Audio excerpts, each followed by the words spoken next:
Dear students, in this lecture we discuss Gauss divergence theorem. Statement here: V is the volume bounded by a closed piecewise smooth surface S, and F vector is a vector function which is continuous and has continuous first order partial derivative in V. Then volume integral over F, volume integral over V divergence of F dV is equal to surface integral of F dot n cap ds, where n cap क्या है? n cap is the outward drawn unit normal vector to the surface S. Means बच्चों मान लिया जाए कि आपके पास ये कोई भी आपके पास क्या है, सरफेस है, और जो सरफेस है, ये जो सरफेस है एस, ये सरफेस आपका किस टाइप का होना चाहिए? ये आपके पास क्या हो, एक तो क्लोज सरफेस हो और साथ में क्या हो, पीस वाइज स्मूथ सरफेस है. ओके, और इस सरफेस एस ने जो वॉल्यूम इनक्लोज किया गया है bounded by that surface, that is the volume we. Clear students? और एन कैप आपके पास क्या है बच्चों? एन कैप हमारे पास है unit normal vector drawn to the surface. इस सरफेस एस पे जो यूनिट नॉर्मल वेक्टर ड्रान किया गया है वो हमारे पास क्या है बच्चों? एन कैप है.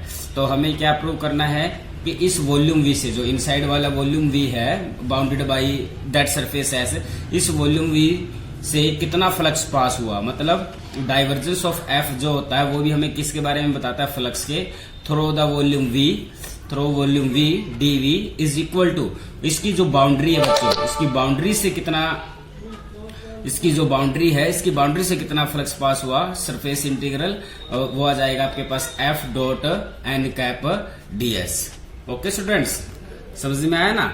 ये आपके पास ऐसा कोई भी क्लोज सरफेस है और इस क्लोज सरफेस में जो वॉल्यूम इनक्लोज किया गया है वो वॉल्यूम वी है. एन कैप का मतलब है unit vector draw normal to that surface, मतलब इस वॉल्यूम पार्ट से, इस अंदर वाले पार्ट से कितना फ्लक्स पास हुआ, मतलब डाइवर्जेंस ऑफ एफ डीवी, और इस बाउंड्री से कितना सरफेस पास हुआ, सरफेस एस से फ्लक्स कितना पास हुआ, वो बच्चों F dot N cap D S, that is surface. और फ्लक्स के बारे में क्या है?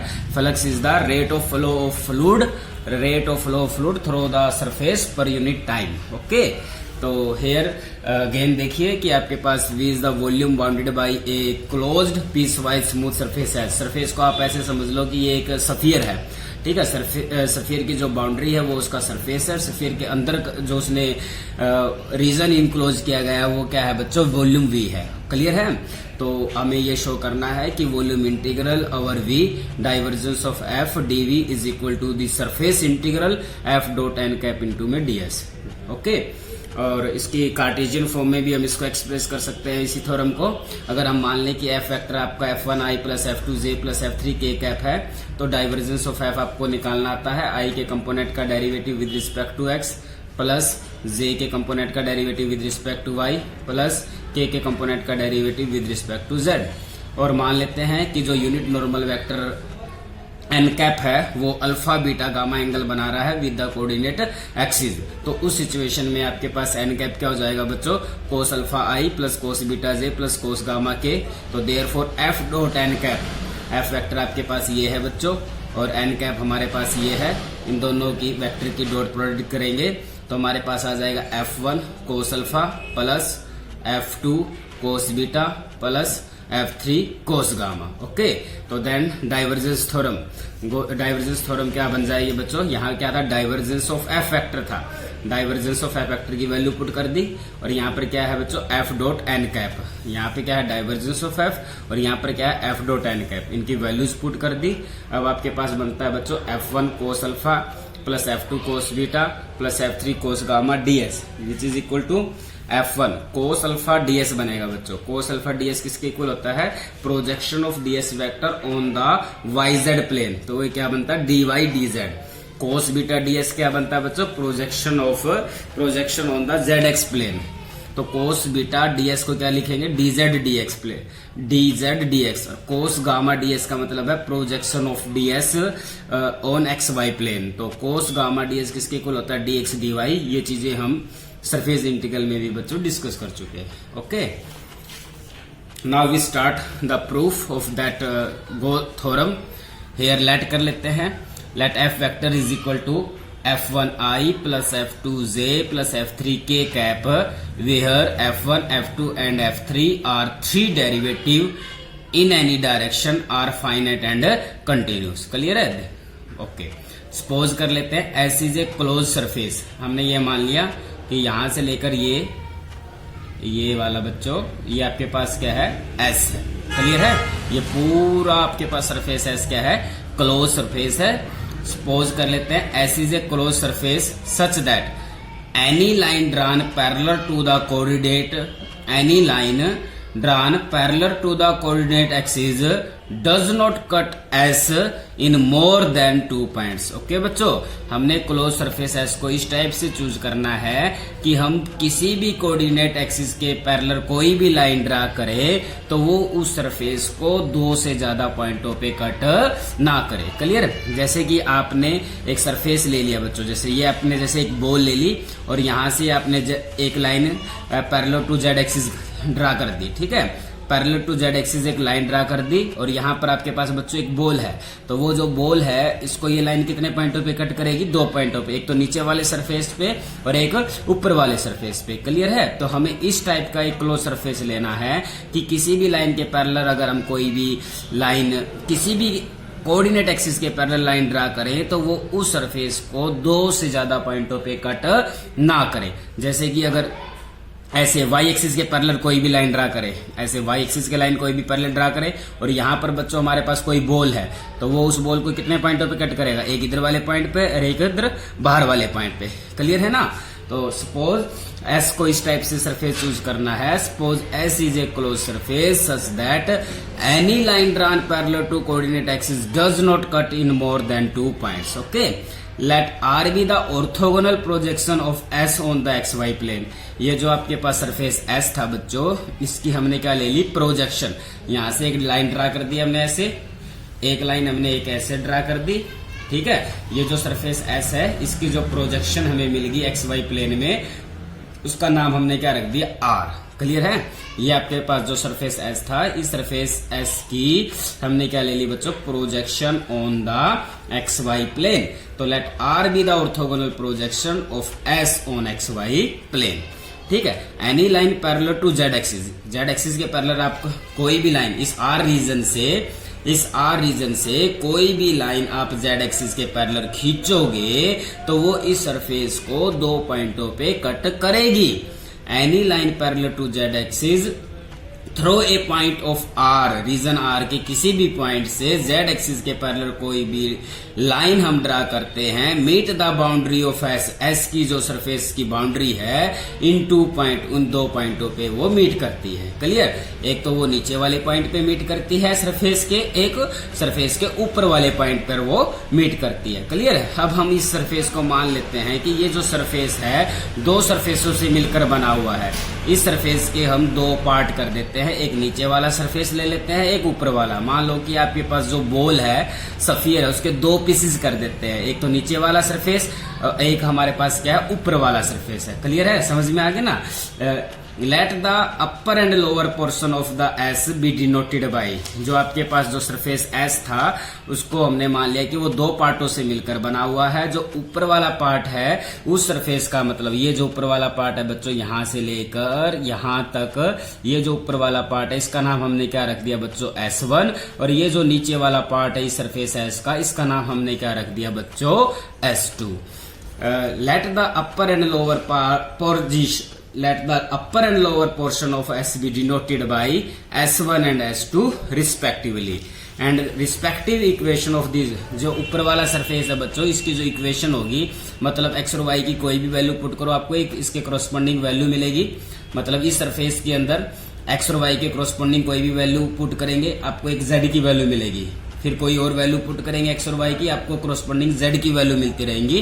तो इसका मतलब it is the function of x and y. तो z इज इक्वल टू जो ऊपर वाला सरफेस है उसकी इक्वेशन हमने क्या मान ली? z is equal to φ1 of x, y. ये जो सरफेस है बच्चों, इसकी जो इक्वेशन हम क्या मान लेते हैं? φ1 ऑफ x, y. और ये वाला जो सरफेस है बच्चों, नीचे वाला सरफेस, इसकी जो इक्वेशन है हम मान लेते हैं φ2 ऑफ x, y. क्लियर है? तो z is equal to phi1 of x comma Y and z is equal to phi2 of x comma Y, where ये जो वैल्यू है phi1 of x comma Y is greater than equal to phi2 of x comma Y. Clear है बच्चों? अब एक part लेके चलते हैं। Consider the volume integral curly f3 by curly z dv that can be written as curly f3 by curly z dv को volume element को हम रिप्लेस कर सकते हैं dx dy dz से, बिकॉज आपको पता है कि dv जो वॉल्यूम एलिमेंट है वो किसके इक्वल होता है, dx dy dz के इक्वल होता है। तो that can be written as, double integral को यहाँ रख लिया, ये रखा, एक जो ये पार्ट है z इंटीग्रल के कोरस्पोंडिंग लिया, z की लोअर लिमिट आपके पास क्या है phi2 of x comma Y, इस कोरस्पोंडिंग z की lower limit phi2 of x comma Y है, और z की जो लोअर लिमिट है phi2 of x comma Y है, और अपर लिमिट आपके पास phi1 of x comma Y है। तो z की लिमिट ली phi2 of x comma Y, z is equal to phi1 of x comma Y, curly f3 by curly z, dz को आगे रख दिया और dx और dy को हमने पीछे कर दिया। ये derivative with respect to z है, ये integration with respect to z है, तो ये आपस में एक दूसरे को कैंसिल आउट कर देंगे, तो हमारे पास बच्चों ये बच जाएगा। क्लियर है? तो हमारे पास ये आ जाएगा बच्चों volume integral curly f3 by curly z dv double integral. तो आपके पास यहाँ से आपने देखा कि that is the derivative with respect to z, ये इंटीग्रेशन ये कैंसिल हो जाएगा, आपके पास f3 बच जाएगा। तो ये f3 है, ये लोअर लिमिट, ये upper limit dx dy, lower और अपर लिमिट हमने पुट कर दी और ये हमारे पास इक्वेशन नंबर 1 आ जाती है। क्लियर है बच्चों? अब हम मान लेते हैं कि जो n1 कैप है ये आपके पास क्या है बच्चों, सरफेस S1 है, और n1 कैप इस सरफेस पे क्या है बच्चों, यूनिट नॉर्मल वेक्टर है, unit normal outward drawn vector है। ठीक है, और ये मान लेते हैं कि ये जो n1 कैप वेक्टर है ये k कैप के साथ बच्चों क्या बना रहा है, एक एंगल बना रहा है, उस एंगल की वैल्यू क्या है, गामा n। क्लियर? ये n1 कैप क्या है बच्चों, सरफेस S1 पे unit outward drawn normal vector है, जो k कैप के साथ एंगल क्या बनाता है, गामा 1 बनाता है। ठीक है, इस सरफेस S1 की हम प्रोजेक्शन XY प्लेन पर लेते हैं। ओके, और इसकी जो प्रोजेक्शन है S1 की ऑन k कैप पे, आपने पढ़ा है बच्चों इस n1 कैप के कोरस्पोंडिंग, इस n1 कैप के कोरस्पोंडिंग आपके पास क्या होगा, इस n1 कैप के कोरस्पोंडिंग हमारे पास क्या होगा बच्चों, ds1 वेक्टर होगा। क्या होगा, एक ds1 वेक्टर होगा, और ये जो ds1 वेक्टर है बच्चों, ये जो ds1 वेक्टर है ये खुद किसके बराबर होगा, ये जो ds1 जो वेक्टर होता है ये बच्चों n कैप इंटू में ds1 होता है। क्लियर? ये हमने सरफेस इंटीग्रल में भी पढ़ा है, इस n1 कैप के कोरस्पोंडिंग आपके पास ds1 वेक्टर होगा, और ये जो ds1 वेक्टर क्या होता है, n कैप के अलोंग है, और इसका जो मैग्नीट्यूड है, इसकी जो लेंथ है वो ds1 है। इस वेक्टर की k कैप पे अगर आप प्रोजेक्शन निकालो तो आपने प्रोजेक्शन का मेथड पढ़ा है a dot b upon magnitude of b, तो आपके पास प्रोजेक्शन क्या हो जाएगी बच्चों, ds1 वेक्टर की k कैप के upon by magnitude of k cap का तो मैग्नीट्यूड 1 हो जाएगा। तो ds1 वेक्टर को क्या लिख सकते हैं बच्चों, n cap ds1 dot k cap, और इसका जो मैग्नीट्यूड बच्चों क्या है 1, तो आपके पास क्या मिला, ds1 n cap dot k cap. ठीक है, it is the projection of ds1। Okay, clear students? यही हमने यहाँ पर लिखा है, लेट किया कि n cap be the outward drawn unit normal vector to the upper surface S1, जो S1 सरफेस है उसके ऊपर अपर सरफेस है, उस पे n1 कैप हमारे पास outward drawn unit normal vector है, जो k कैप के साथ एंगल गामा 1 बना रहा है। ओके, तो projection of dx dy of ds1 vector, जो आपके पास ds1 है बच्चों, ये जो पार्ट हमने मान लिया कि S1 वेक्टर, S1 सरफेस में ये आपके पास कोई भी ds1 सरफेस है, इसका जो प्रोजेक्शन ली वो प्रोजेक्शन XY प्लेन में किसके इक्वल है, dx dy। ओके, तो ds1 की प्रोजेक्शन क्या है, dx dy। ओके, तो projection dx dy of ds1 on the XY plane is given by, तो XY प्लेन पे जो प्रोजेक्शन होगी वो हमारे पास क्या होगी, dx dy is equal to ds1 cos of gamma 1। Clear है बच्चों? यहाँ पर भी हमने डिस्कस किया था, अगर ये आपके पास n कैप की बजाय अगर n1 कैप है, यहाँ पर भी n1 कैप है और यहाँ पर भी क्या है n1 कैप है, तो आपके पास ये क्या बनेगा, ds1 ए डॉट बी के बारे में आपको पता है, magnitude of n1 cap, magnitude of k cap और cos of the angle between them, इनके बीच में एंगल क्या है, गामा 1। अब आपको पता है बच्चों ये ds1 n1 कैप क्या है, unit outward drawn normal vector, इसका मैग्नीट्यूड 1 है, k कैप का भी मैग्नीट्यूड 1 है और ये क्या हुआ बच्चों, कोस गामा 1। क्लियर है ना। तो इट इज द, ये क्या चल रही थी यहाँ, projection of that surface element, projection of ds1 on k cap, projection of ds1 on k cap, और वो किसके इक्वल होती है बच्चों, ds1 cos of gamma 1। Okay, ये हमने सरफेस इंटीग्रल में भी डिस्कस किया था। तो ये ds1 कोस गामा 1 को क्या लिख सकते हो, k cap dot n1 cap, या आप इसको लिख सकते हैं k cap dot n1 cap ds1। Okay, तो देयरफॉर ये जो रीजन R था, इसकी हमने इस सरफेस की प्रोजेक्शन ले ली। यहाँ पे जो प्रोजेक्शन S थी, सरफेस S, इसकी प्रोजेक्शन ली तो ये किस में कन्वर्ट हो गया, रीजन R में। f3 xy phi1 dx dy is equal to, इसको हम क्या लिख सकते हैं, surface part, surface upper surface integral of S1 f3, और dx dy को किससे रिप्लेस कर सकते हैं, k cap dot n cap ds1। इसको हम क्या ले लेते हैं बच्चों, इक्वेशन नंबर 2। क्लियर है। ओके, अब सिमिलरली सारा काम हम इस सरफेस पे करते हैं।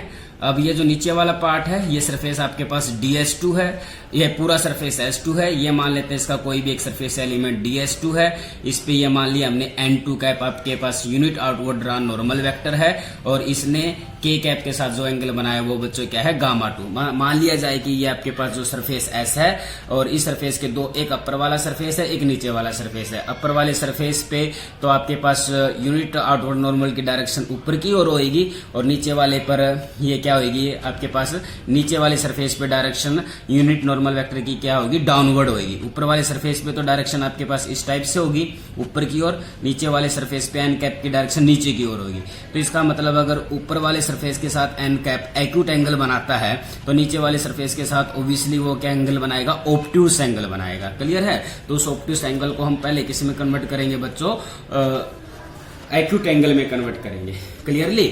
सिमिलरली अगर हम ये ले लें कि let n2 cap be the outward drawn unit normal vector to the lower surface S2 making an acute angle gamma 2 with k cap, obviously gamma 2 is an obtuse angle, obtuse angle होगा।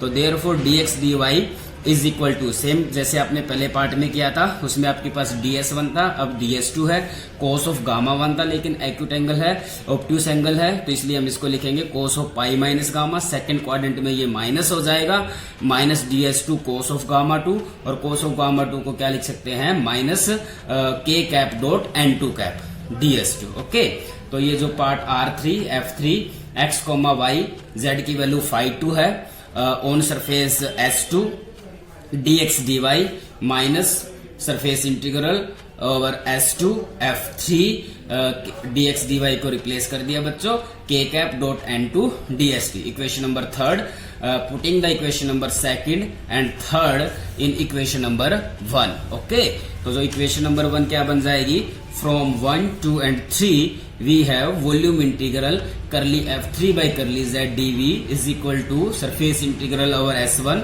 यहाँ पर बच्चों क्या था, minus, तो और minus यहाँ से आया बच्चों, ये भी माइनस आया, तो माइनस माइनस क्या हो जाएगा आपके पास प्लस। ओके, तो ये सरफेस ओवर S1, ये सरफेस ओवर S2, S1 और S2 मिलकर टोटल सरफेस क्या बनाते हैं बच्चों, S बनाते हैं।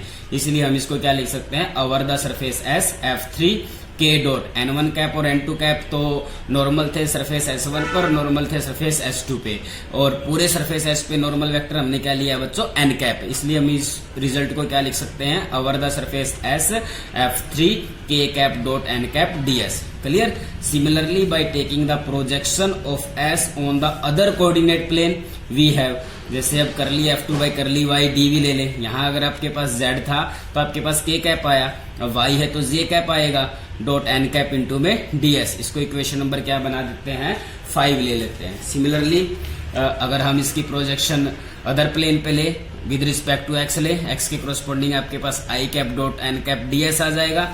एडिंग 4, 5 एंड 6, इन सभी को अगर हम ऐड कर दें तो आपके पास क्या बना, f1 i cap plus f2 j cap plus f3 k cap dot n cap, और ये पूरा खुद किसके बराबर है, f वेक्टर के इक्वल है। तो इसको क्या लिख सकते हैं, f vector dot n cap ds। यहाँ क्या बनेगा, करली F1 बाई करली x प्लस करली F2 बाई करली y प्लस करली F3 बाई करली z, और ये खुद किसके इक्वल होता है, डाइवर्जेंस ऑफ F के। Okay, hence the result.